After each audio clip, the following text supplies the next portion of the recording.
And I think that's one of the obstacles that people do have. It's sometimes I think it's not so much that they're mapping out, I don't want to do a bad job 30 years from now, as much as it is, I really don't want to be hurt as well as to hurt. And there just is no way to actually be a mom or dad and not be hurt. This Saturday, June 21st, marks the summer solstice and the first day of summer. For a lot of folks, that means the kids are out of school, family vacations are starting, and all the stress and trials that come along with having the kids around the house have begun. But increasingly, for millennial and Gen Z folks, there are fewer children around. We've seen a declining birth rate in the United States, and in an interesting opinion piece in the New York Times this weekend, it described how millennial and Gen Z parents are increasingly hesitating to have kids because therapy culture has raised expectations and fears. They've seen peers cut ties with toxic parents, and they worry about being judged or blamed when their kids grow up. Joining Russell and I to talk about this is writer Hannah Anderson. Hannah, welcome back to the show. Great to be back. So this piece was interesting. It sparked a lot of interesting conversations because, a number of critics saw it as blaming therapy culture for declining birth rates and really interpreting it as an attack on personal responsibility and family values, suggesting that therapy has made young adults too fragile to face the ordinary challenges of life and of parenting. I wonder, what was your reaction to the piece? Well, I think she's onto something. I'm not sure if the exact way that she correlates it is the way I would correlate it, but I do think she is recognizing two phenomenons that are happening within a generation and attempting to, kind of see how they interplay. So I just want to say from the front, huge believer in therapy, not a fan of therapy as culture. And I think that distinction is really important because some of the things that you encounter in family life actually do require help from outside. So that's like from the get-go, I want to say therapy is good, but therapy as culture is a radically different thing. And so I think what she's naming there are the high emotional expectations, a sense of you would attain some kind of perfect relationality within your family. So I think that is a legitimate thing to bring to the forefront. Yeah. Russell, as I thought about some of it struck me as having sort of two layers of issues, or at least raising two layers of issues. One is kind of the big theological question, like, why do we have kids? Why should we, why are kids a good thing, right? But then the other one that struck me as a bit of a very reflective of a culture of narcissism as much as a reflection of a culture of like the therapeutic, because it's like, well, I don't want to have kids because they might not love me as much as I want them to love me.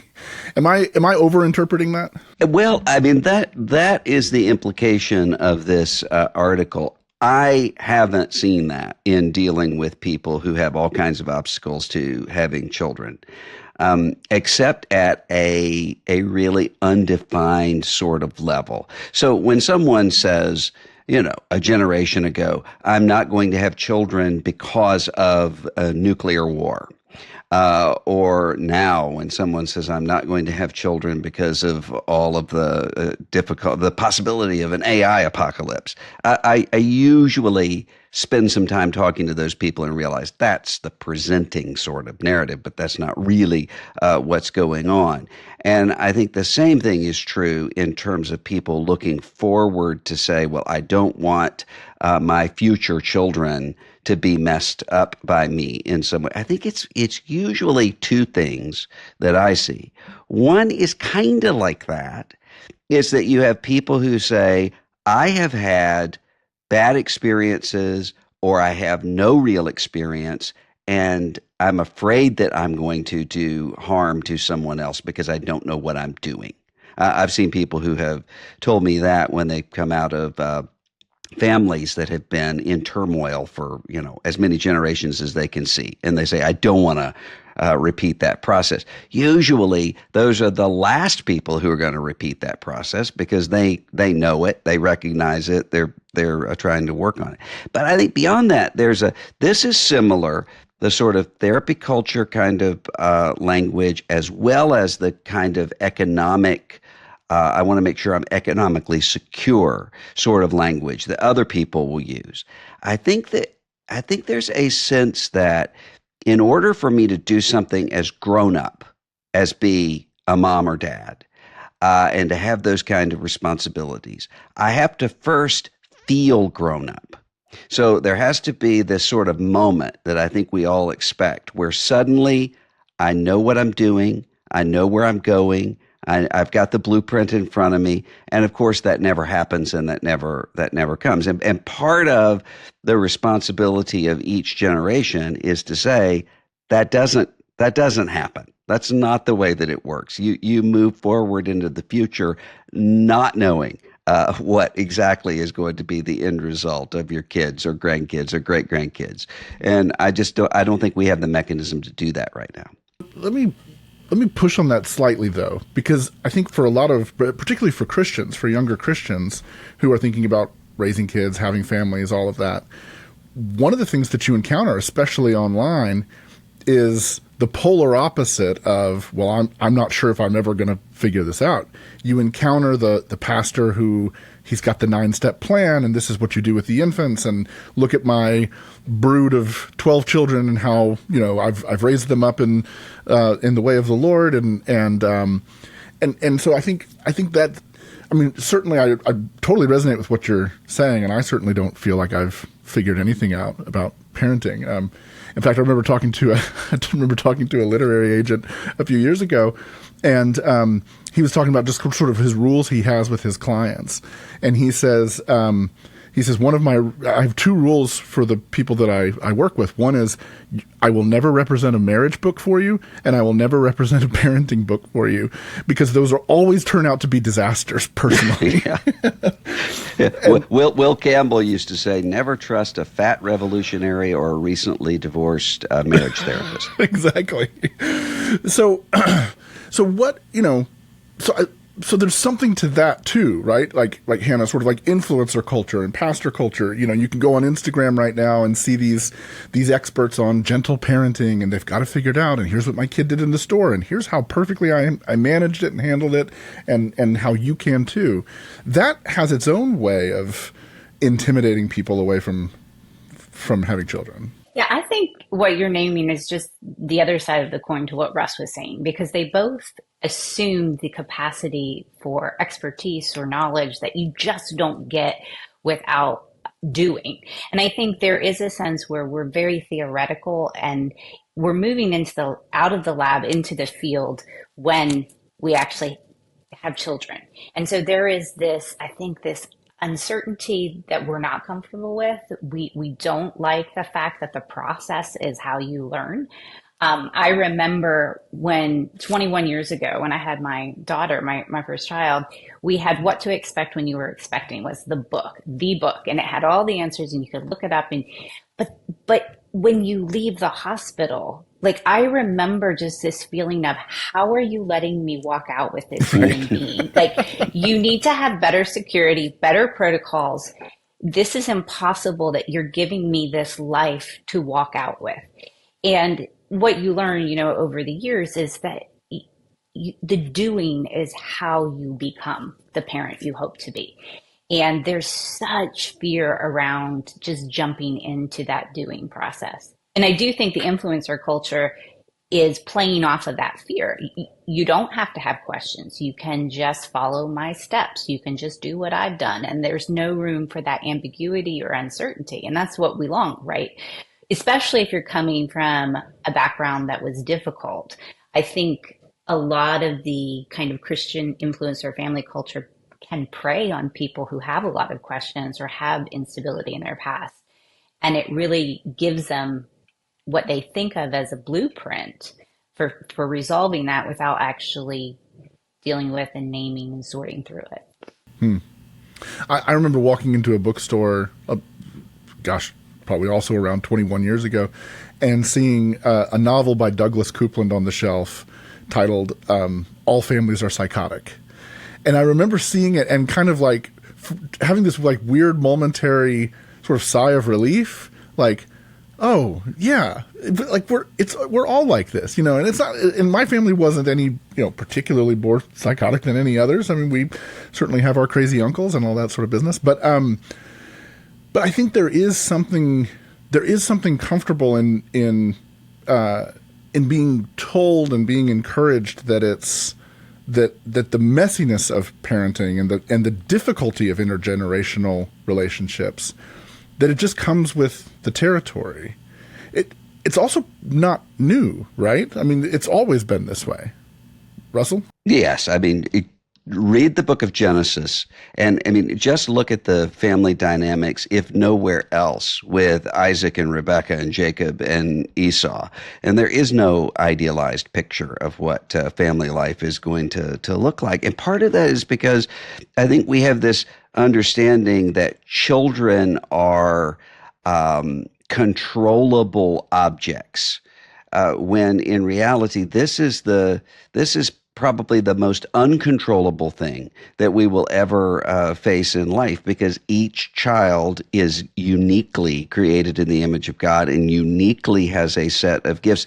So even if you were to sort of get, here's my parenting plan that I've downloaded from the expert, it's not going to work on every child exactly the same way. And as Christians, we ought to recognize that our Father knows our frame, that we are but children of dust, and treats us differently as a result of that.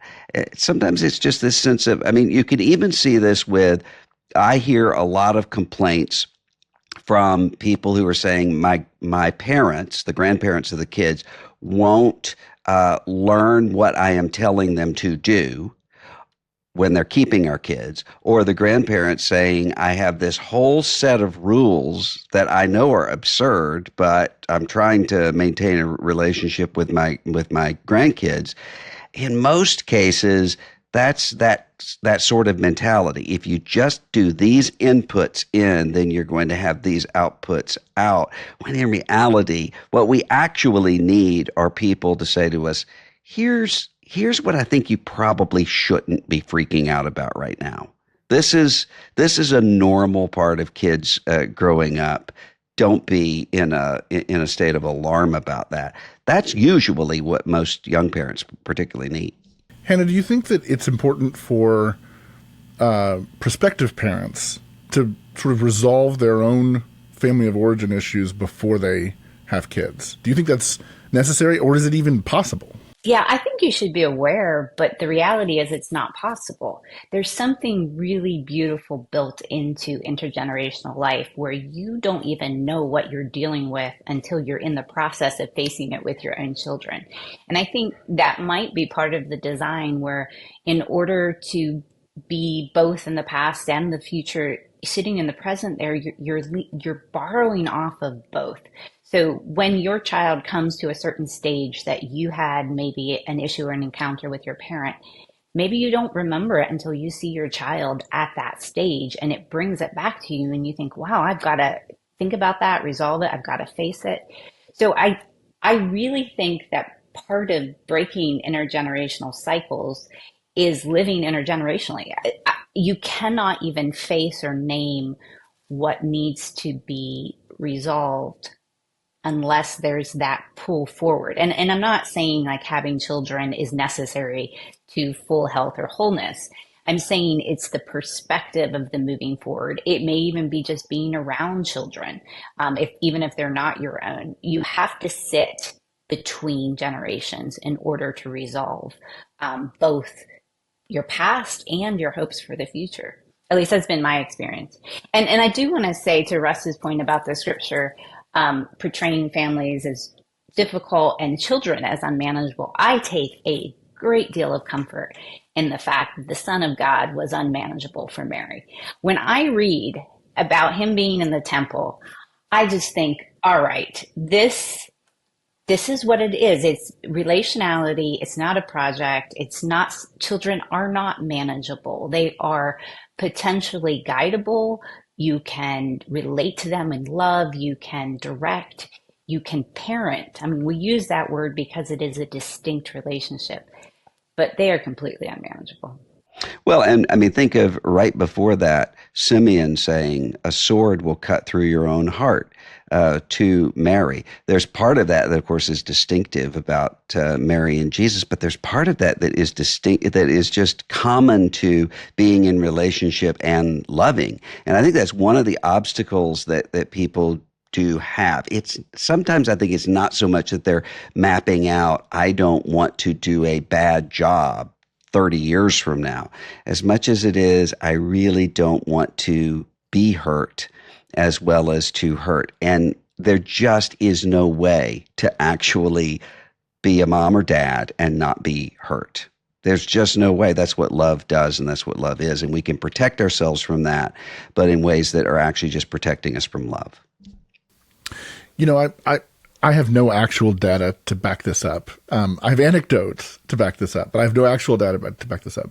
But something you just said, Hannah, made me think of this, which is I wonder to what extent you could correlate declining birth rates to intergenerational living, right? I remember reading, a couple of years ago when the book first came out, Dan Senor's The Genius of Israel, and two things he talks about in that book that he interrelates, actually, that he and his co-writer interrelate, is they call it Thanksgiving every week, and that's that 3/4 or more of Israeli Jewish families gather every Friday for Shabbat, and at most of those Shabbat dinner tables, you've got 3 generations. And they call it Thanksgiving every week in the book because he basically says, look, this is something that we get maybe once a year, sometimes 2 or 3 times a year if you include like Christmas and Super Bowls. But this is just a regular rhythm of Jewish life in modern Israel. And because of that intergenerational connection, it strengthens families and it inspires the expansion of families. Israel's birth rate's kind of unique in the Western world because it's as high as it is, including high among secular Jews that are not particularly religious. I wonder how much that plays into it. Being in relationship intergenerationally, having connections to parents, having the kinds of gatherings where you also are gathering with siblings who are having children, where you're seeing it happen. I don't know. That's got to be part of this, because obviously part of what's happened in the U.S. and with our culture is that divide. Like we segregate by generations. We avoid family for long periods of time. We move across the country if we have to. I wonder how much that plays into it. I think your instincts, right? Obviously, we'd want to see data, but, and I think let's assume a neutral family setting, one that does not have such toxicity that you would need to separate or create boundaries, just assuming a net neutral, fairly positive relationship. If what we're saying is true about the fundamental uncertainty and risk of parenting, what a young person needs is a safety net.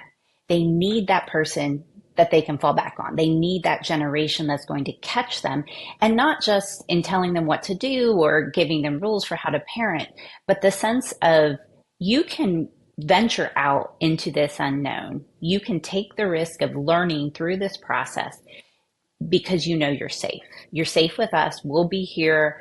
If you make a mistake, even when you're an adult with your parenting with your child, we'll be here to catch you. And I think that lack of intrinsic safety, that you feel like someone's got your back, is part of what makes the uncertainty of moving forward in parenting that much worse. Russ, as we wrap this up, I'm love to hear you reflect on what do you think parents can do? What can churches do? What can pastors and leaders do to help alleviate these anxieties that have built up for some people in younger generations who are going, I just don't know if I want the mess of this? Well, I think one of the things is to help pair those older kind of spiritual grandparents with younger people in ways that can actually help them to have that kind of security that Hannah's talking about. It's not going to be the exact same as it would be if we were all living together.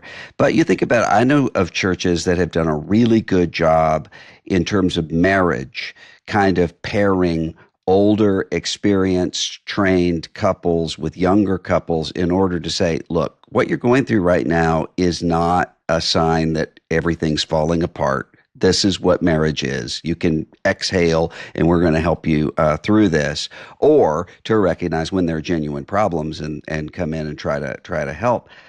We should do that. We should do something similar when it comes to helping out families with children. That's difficult, and that takes a lot of investment. But we have many people who don't have anywhere to turn when they're asking sort of those kinds of spiritual, psychological kinds of questions, but also when they're dealing with economics, when they're dealing with what do I do when I'm working 2 jobs and I don't, the kid gets off school at 3. What do I do? Churches can help that, I think. Hannah, anything you want to add? Children are wonderful. My children have been the hardest, best thing I've ever done. So just going to give that plug for the risk, and the adventure of it is terrifying, but the possibility of relationship and life is, for me, just always overcame that risk. Yeah. Well, listeners, I'll just add to that I don't think anything in life that's worth doing is ever easy. Certainly parenting is not easy, but it is certainly worth it. Enjoy the first days of summer this weekend, and we will see you here next week. Listen to the full episode wherever podcasts are found.